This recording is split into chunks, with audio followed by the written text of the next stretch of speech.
va quitter déjà notre chanson. So why is Paul standing up to his microphone? That's because we can have one song with three guys. Ladies and gentlemen, Steve, Bill, and Dave. Steve, Bill, and Dave. Ray. Voilà, and we're going to speak for you, Moon. That's mine, sorry.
This is the last number.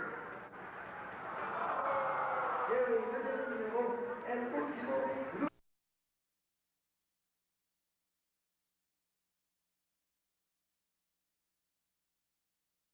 Thanks, Tom. Nice bogey.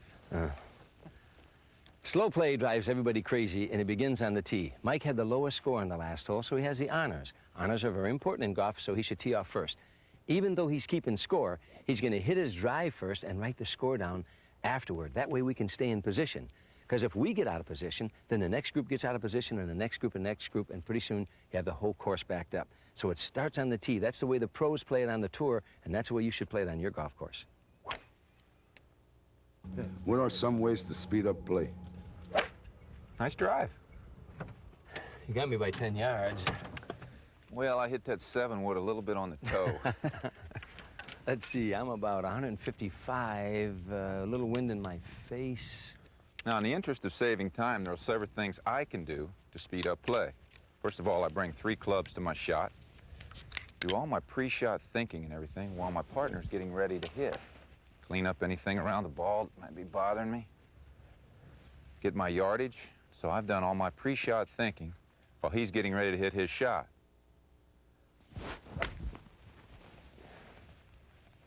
Nice ball, Tom. Thanks, man. So I've saved a lot of time already. I can just come up to my shot and execute it.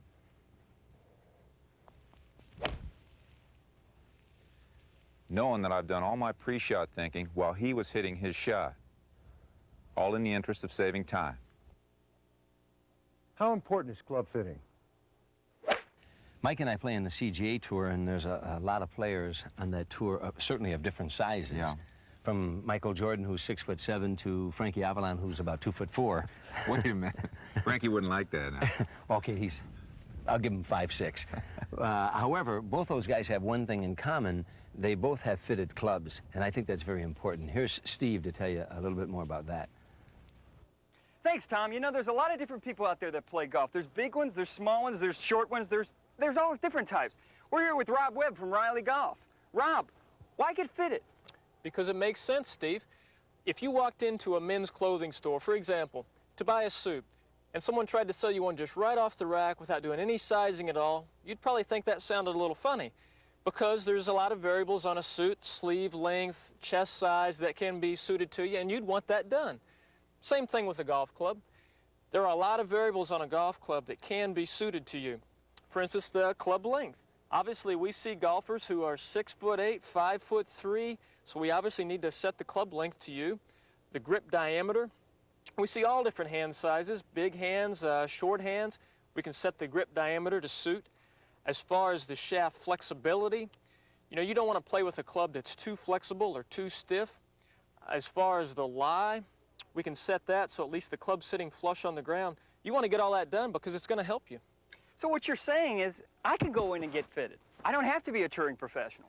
Exactly. It used to be where they were the only ones who really got this kind of service. But nowadays, there's more companies like ourselves, other national manufacturers. You could go to your PGA professional and get club special ordered. It's available. You want to take advantage of that. Rob, everybody out there wants to know how quickly this is going to improve my game. How is it? Well, there's a lot of things that can help you just right off the bat. In other words, if we get the right length for you, that's going to make you more comfortable. If we get the grip size fitted to your hands, then the club's going to feel good in your hands. It's going to feel comfortable. One thing that really helps that we see a lot of people who need help with this is the lie of the club. Now, what I'm talking about is at impact, we want this club head flush on the ground. If the club head is flush on the ground at impact, you tend to get a nice straight shot. Now, let's say you play with a club where the heel is hitting the ground and the toe is up in the air some, it tends to shoot the shot a little bit more to the left. Or if you play with a club where the toe is down at impact, you see it's going to tend for the ball to fly more to the right. So the point is that you might have made a good swing at the ball, but if the lie is wrong, then you could get an offline hit. And that's why we want it right, because it's tough enough just focusing on the swing. Rob, how does this all tie in? What's the big picture here? Well, it ties in with instruction. We work very closely with teaching professionals. We want you to go for your lessons with the right tool. We want you to feel comfortable over the ball so that the length is proper, the grip feels good in your hand, the lie is right, the shaft is working right. Then you and your teacher can just focus on the swing mechanics, and that's when you can start to reach your full potential at this game. Rob, pleasure having you here on Tee Talk. Back to you, Tom. We'll be right back with a very interesting lady who plays on the LPGA Tour, and she has a unique story, one like you've never heard before. Trust me.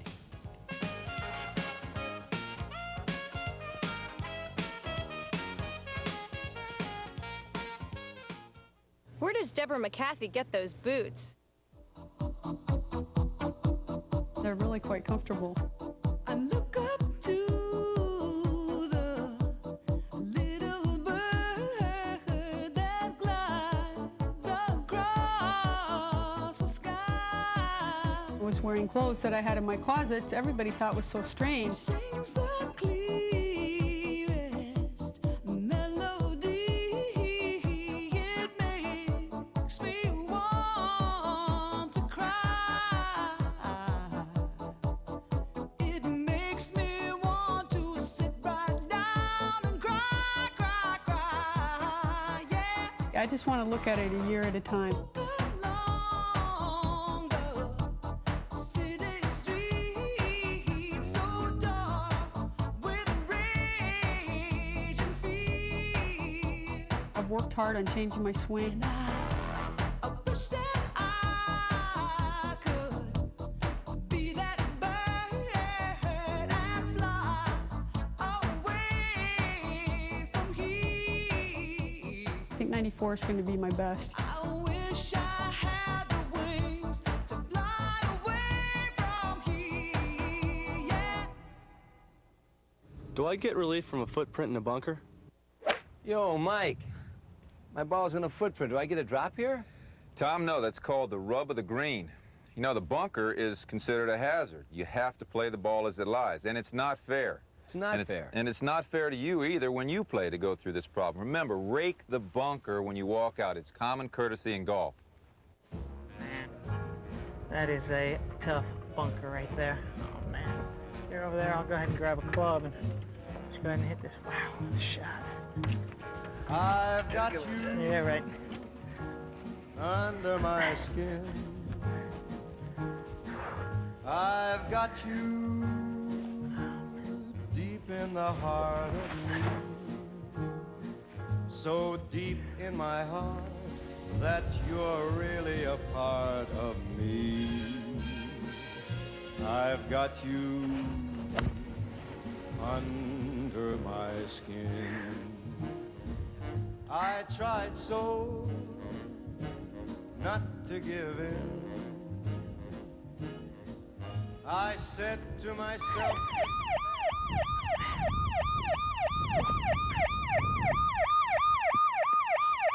What's this? All right. What do we got here? Isn't this wonderful? I was going to rake it. It's all the way back there. I was going back. What's to your get it. license and membership number? Ah, tell you. What's the problem here? He didn't rake the trap. What do you mean you didn't rake the trap? I was going to rake it. Take a look at I that. was It's gonna a rake mess. it. How couldn't you rake the It's all the way back there. I was going to get it. I need his license and membership number now. Sorry, he's not a member here. He's a guest of mine. He's my That's beautiful. You gotta rake the He's trap. not I was a going to member. rake How it. can you not It rake came the out of trap? nowhere. How can We you got not somebody rake out the here trap? at You're a guest 16. of He's mine. not a member, and he didn't rake the trap. Officer, It's not he's that my bad. responsibility. He's gonna rake the trap now. Go get the rake. T-Tuck reminds you to observe your local golf etiquette. Rake the trap, or I'm coming to get you. I'm confused when to mark the ball or to put out. What's the proper procedure? That's a very good question. Here's one way you can speed up play on a green. Mike, you're away. Okay, Tom. Looks like I left it a little short. Uh-huh. I want to walk around you so I don't step in your line walking this way. How am I looking here with my feet? Your feet are fine. You're not in my line Okay, anymore. I'm not in your line. I'll putt out, Tom. Now, I'm putting out because I can speed up play. Good Bingo. putt. I would have marked had I been in Tom's line. But since he wasn't, he put it out, thereby speeding up play. Then I can walk up and just simply make my putt. Just that simple. A little short, Thomas.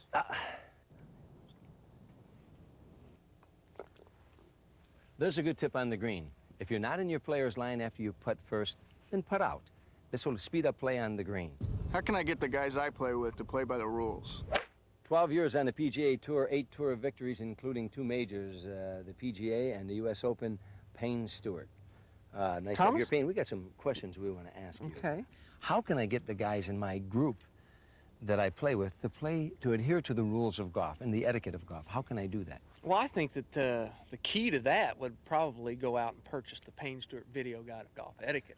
There you have it, the first plug on Tea Talk that we've ever had. But other than that, But that's right, you just recently... We've just recently shot a video for golf etiquette, which the point that you're bringing up is very valid. There's nothing that would do more to speed up the play of golf, to make the game more enjoyable, than everybody understanding the basic etiquette rules. Well, that's what this gentleman was saying. He said he understands the rules, but the guys in his group doesn't, and he's very hesitant about how do I approach them and tell them, fellas, you're not playing by the rules or the etiquette of the game. You're suggesting buy him your video for Christmas. Yeah, that would be a great idea. I think so, yeah. But other than that, yeah, maybe he should point out some of the things that when somebody does something wrong in your group. Give me 5 of the most, what you think are 5 of the most, or somewhere in there, that are the most violated rules of etiquette I on a think golf course. that not repairing your ball mark on a green, or searching out for another ball mark after you've repaired yours, because it only takes, you know, about 24 hours for a ball mark, a freshly repaired ball mark, to rejuvenate itself. Now, if you leave it, and then the greens come in the next day and scalp it, then all of a sudden now you got a hole in your green that's going to take about 2 weeks to repair. Raking the bunkers. There's nothing worse than coming up to the green or anywhere, any bunker that you're in that you unfortunately happen to hit your ball in, and walking up there and it being in somebody else's footprint. Now, you should take the philosophy that I'm going to rake that bunker and leave it in case I'm back in that bunker again. I want a good lie in that bunker. I don't want to leave it and walk through a footprint.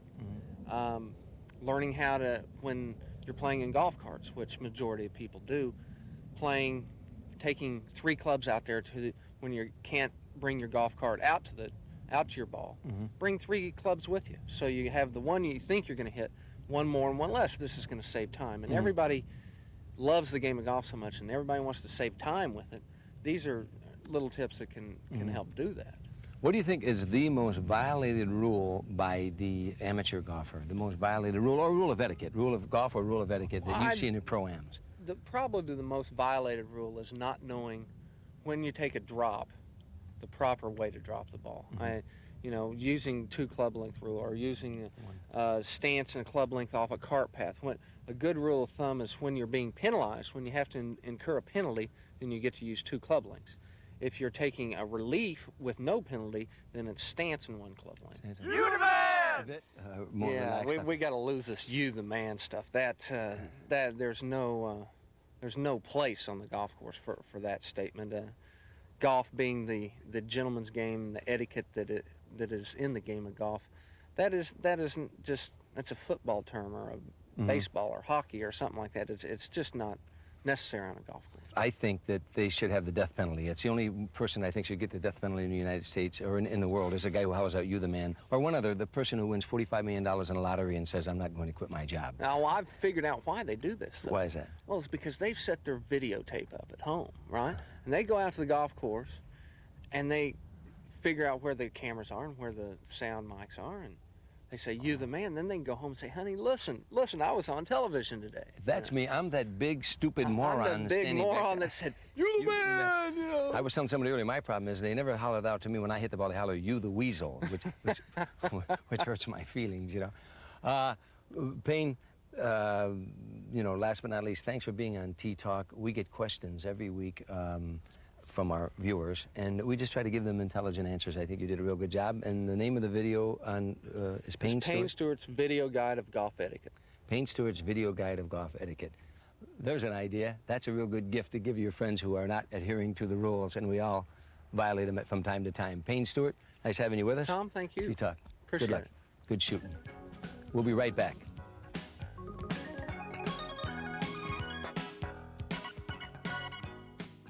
Mike, do you miss baseball?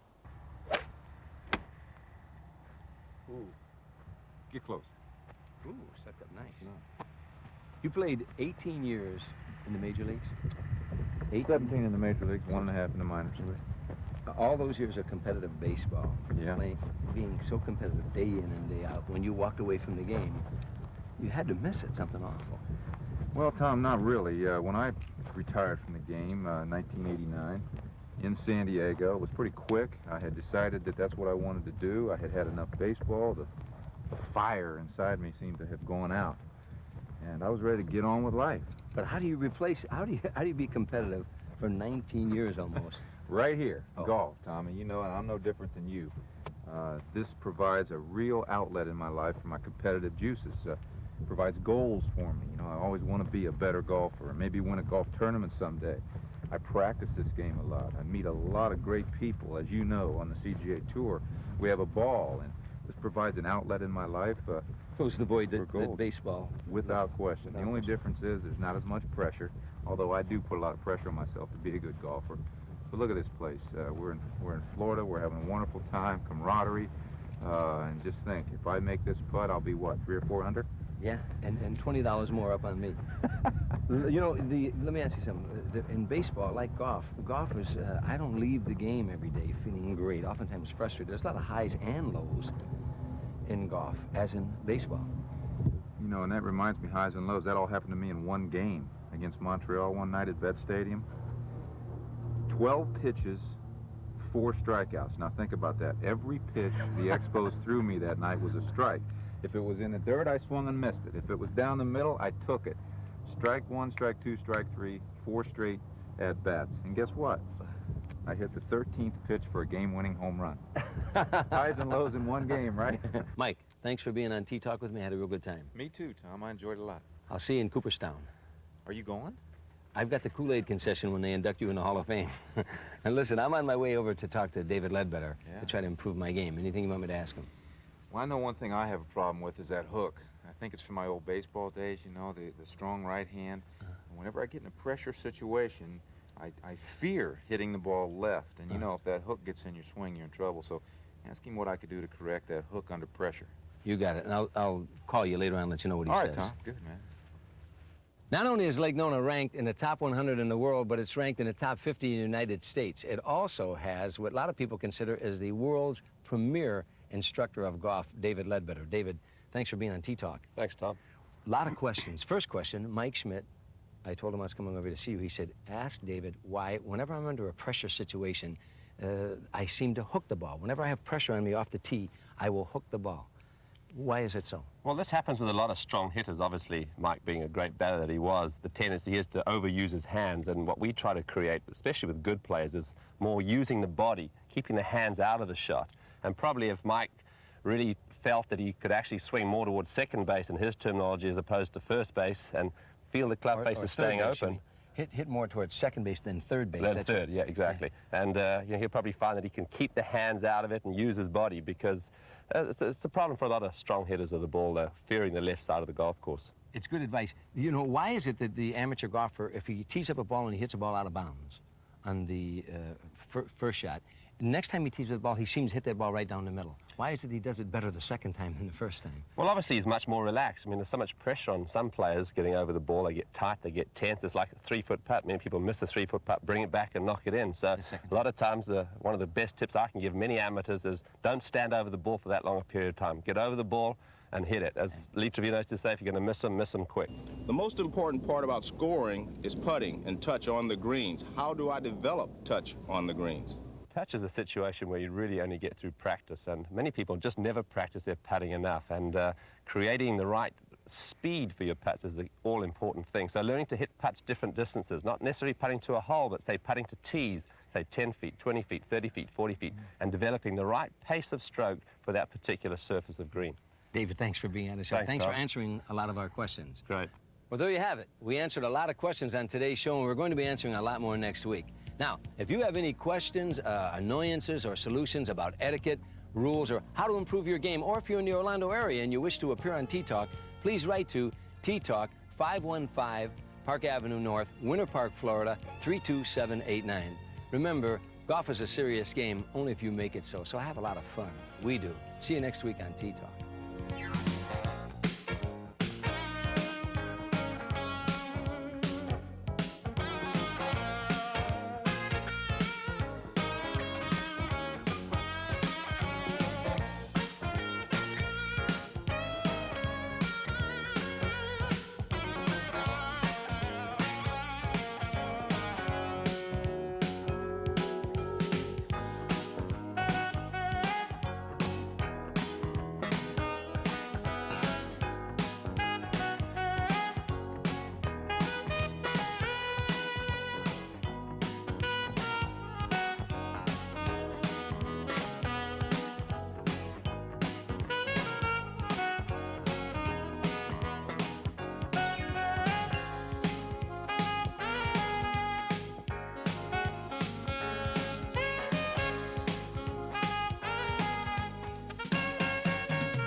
Introducing the Gotcha from Intercept Concepts. I hope that someone gets mine. I hope that someone gets mine. I hope that someone gets my message. Try sending SOS. That's the new call. And maybe the only chance you'll ever have.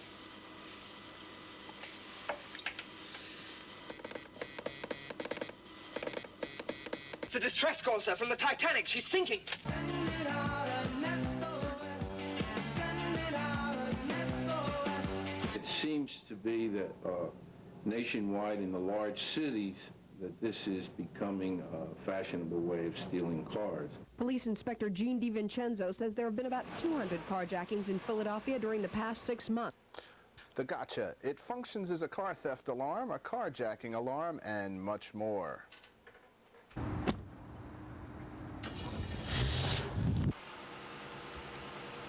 Get out of the car! Get out of the car! Hurry up! Hurry up! Get out of the car! Get out of the car, lady!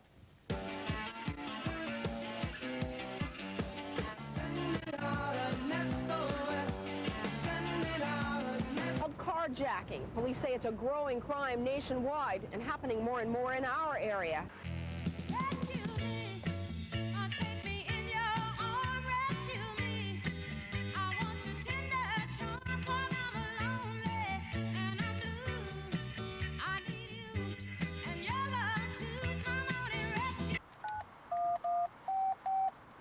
I'm following a black Pontiac that's going east on Route 3 and it's flashing the SOS signal.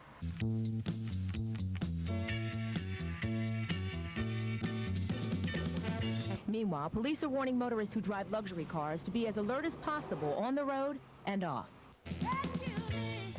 Unlike some alarm systems which warn the thieves, the Gotcha is a silent onboard signal.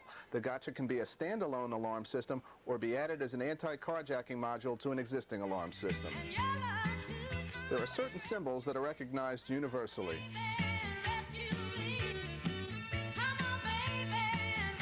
Does an amber light mean speed up or slow down?